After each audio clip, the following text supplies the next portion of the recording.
আসসালামু আলাইকুম, আশা করি সবাই ভালো আছেন। আজকে আমরা একটা নতুন ব্লগ স্টার্ট করতে যাচ্ছি। আনোয়ার সিটি ম্যাজিক আইল্যান্ডে একটু গরমের মধ্যে আমরা ঠান্ডা হওয়ার জন্য রওনা দিয়েছি। তো যাত্রাপথে দেখাবো আমরা কিভাবে যাচ্ছি, কতক্ষণ সময় লাগছে। আমরা প্রথমে জুরাইন থেকে একটা সিএনজি নিয়েছি। সিএনজিতে রিজার্ভ নিয়েছি 200 টাকা, রিজার্ভ কদমতলি পর্যন্ত। এটা লোকালও যাওয়া যায়, 40 টাকা করে সিএনজি ভাড়া নেবে পার পারসন। এখানে আমরা কদমতলি নেমে আবার অটো নিয়েছি। অটোতে রিজার্ভ আমরা নিয়েছি 100 টাকা। বিশাল ঝাঁকাঝাঁকি ঠেলে অবশেষে ম্যাজিক আইল্যান্ডের গেটে চলে আসলাম।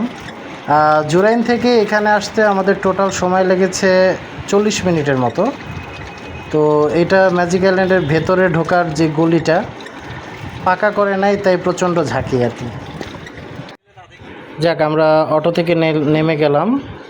এই যে আমরা, তুষার ভাই, আমি, আর আমাদের ওইখানে যেতে হবে টিকিট কাটতে, ম্যাজিক আইল্যান্ড। দেখি ভিতরে আগে যাই কি অবস্থা। ঈদ উল ফিতরে মনে হয় ওদের একটা অফার ছিল 999 টাকা। আচ্ছা, আমাদের জন্য তো আর এটা প্রযোজ্য হবে না। আমরা দেখি এখানে কি কি প্যাকেজ আছে। এখানে সাইনবোর্ডে 4টা প্যাকেজ দেখা যাচ্ছে, আপনারা পজ করে দেখে নিতে পারেন কোনটা কত টাকা। আমরা আপাতত টিকিট কাটবো প্যাকেজ 1টা নিব। প্যাকেজ 1 আমাদের জন্য প্রতি পার্সন 750 টাকা করে পড়েছে। এই প্যাকেজে ছিল লাঞ্চ আর এন্ট্রি এবং ওয়াটার ওয়ার্ল্ড। নিয়ে নিলাম আমরা 3টা টিকিট। এখন ভেতরে ঢোকার পালা। এন্ট্রির সময় ভিডিও নিষিদ্ধ ছিল, তাই আমরা ভেতরে ঢোকার ভিডিও করতে পারিনি। এখানে অনেকগুলো ডাইনোসর আছে। আমরা বর্তমানে সম্মুখে আছি ম্যাজিক আইল্যান্ডে। আমাদের প্রথমে খাবারের টোকেন নিতে হবে আর কি। তো আমরা একটু রেস্টুরেন্টের দিকে যাই। আমাদের এখানে কিন্তু মোরগ পোলাও এবং ফ্রাইড রাইস 2টা নেয়ারই ব্যবস্থা ছিল। আচ্ছা, একটু রেস্টুরেন্টে যাই কি অবস্থা। এই যে ঝোপারপাট্টি রেস্টুরেন্ট, ওদের একমাত্র রেস্টুরেন্ট আছে এখানে। তো এখানে আমরা খাবারের টোকেনগুলো নিয়ে নিচ্ছি। এখানে ওদের ফ্রাইড রাইস সেকশন, এখানে রোল আছে, কাবাব আছে। খাবারের টোকেন আমরা নিয়ে নিয়েছি। ওরা আমাদেরকে 4:30টার ভিতরে খাবার সংগ্রহ করার জন্য বলে দিয়েছে। তো আমরা একটু আগে ড্রাই পার্কটা ঘুরি, তারপরে ওয়াটার ওয়ার্ল্ডে যাব। একটা বিশাল বড় গরিলা, তারপর এটা কি ডাইনোসর, ছোট ডাইনোসর, ও একটু নড়াচড়া করতেছে। একটু হালকা হালকা মুভমেন্ট হয়, আসলে ওইভাবে করে মুভমেন্ট কোনো কিছুই না যে ভয় পাওয়ার মতো। এই যে এখন একটু মুভমেন্ট হচ্ছে, ও আমার কথার সাথে সহমত পোষণ করছে। ঠিক আছে, এখানে আমরা ড্রাই পার্কে আসলে তেমন দেখার মতো কিছু নাই, তবে কিছু কিছু জিনিস, এই যে এই ডাইনোসর মুভমেন্ট, তারপর এই যে গাছটা আছে, গাছটা হচ্ছে একটা সেন্সর সিস্টেম, মানে সামনে গেলে গাছ চোখ খুলে আর কি। এই যে এখন ইংরেজিতে বিড়বিড় করে কি জানি বলতেছে। তো কথা বলার গাছ, এই কয়েকটা জিনিসই অ্যাকচুয়ালি। সবগুলো ডাইনোসর হুঙ্কার দিতেছে। রে এমন লড়স না,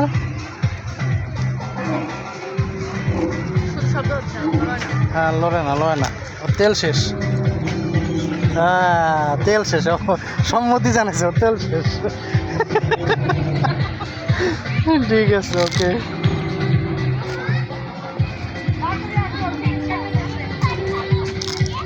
আর কে লড়ো? ওও লড়তেছে, ল্যাঞ্জা লড়াইতেছে।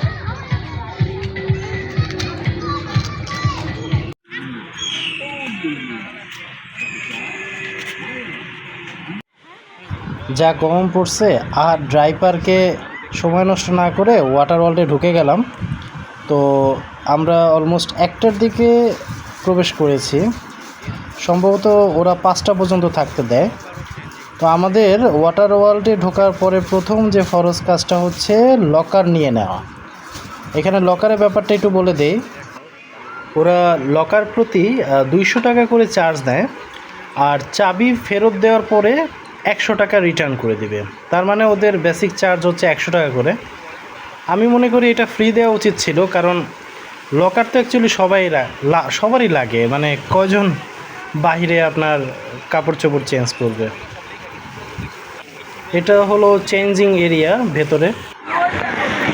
আমরা ফার্স্টে এইটা দিয়েই আমরা শুরু করবো, এখানে নামবো ধীরে ধীরে।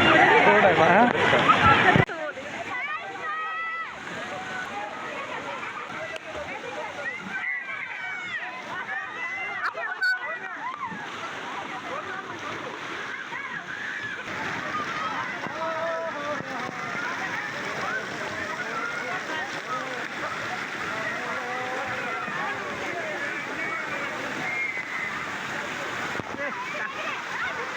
পানি গেছে।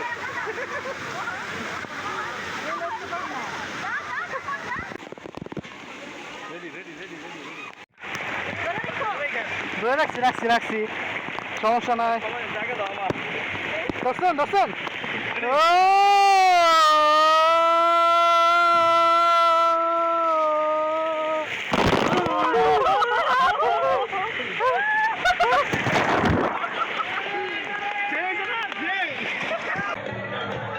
চলো আমরা ওয়েব পুলে যাই।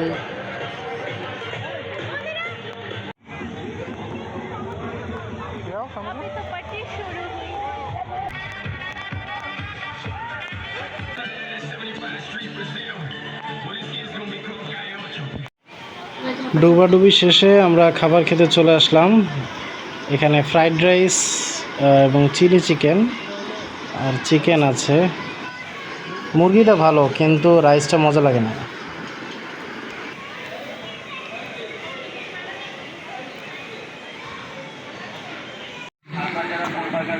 ওভারঅল খাওয়া দাওয়া শেষে আমরা বের হচ্ছি। তো সব কিছু শেষে কিছু নেগেটিভ রিভিউ দেওয়া উচিত, কারণ ওয়েব পুলে আমরা যখন সুইমিংয়ে নামলাম ওখানে কিন্তু ফ্লোর অনেকগুলো ভাঙা ছিল। তো যার ফলে আমাদের কিন্তু অনেক ব্যথা পেয়েছি আমরা, আমাদের পা ছিলে গেছে, হাত ছিলে গেছে। তো এগুলো সংস্কার প্রয়োজন। আশা করি টাইলস হলে ভালো হয়, অথবা টাইলস ছাড়া আর বিকল্প কি ভালো উপায় আছে, সেভাবে এটা সংস্কার প্রয়োজন। না হলে কিন্তু এটা আরও খারাপভাবে মানুষ আহত হতে পারে। রাইডে চড়ার ইচ্ছা ছিল কিন্তু আর কোনো রাইডে চললাম না, কারণ আমরা সুইমিংয়ে অনেক আহত হয়ে গেছি। এখন আমরা বের হয়ে যাই, কারণ অলরেডি সন্ধ্যাও হয়ে যাচ্ছে। তো আমরা মোটামুটি একটা এনজয়মেন্ট এসেছে, যেহেতু গরমের সময় একটু পানি থাকলে, পানির মধ্যে থাকতে পারলে অ্যাকচুয়ালি খুব ভালো লাগে। তো আমরা এখন এখান থেকে কদমতলী যাব, আবার যেভাবে এসেছি আমরা সেভাবেই চলে যাব। তো ভিডিওটা এখানে শেষ করছি, দেখা হবে পরবর্তী ভিডিওতে। আপনাদের কোনো মতামত থাকলে কমেন্ট বক্সে জানাতে পারেন।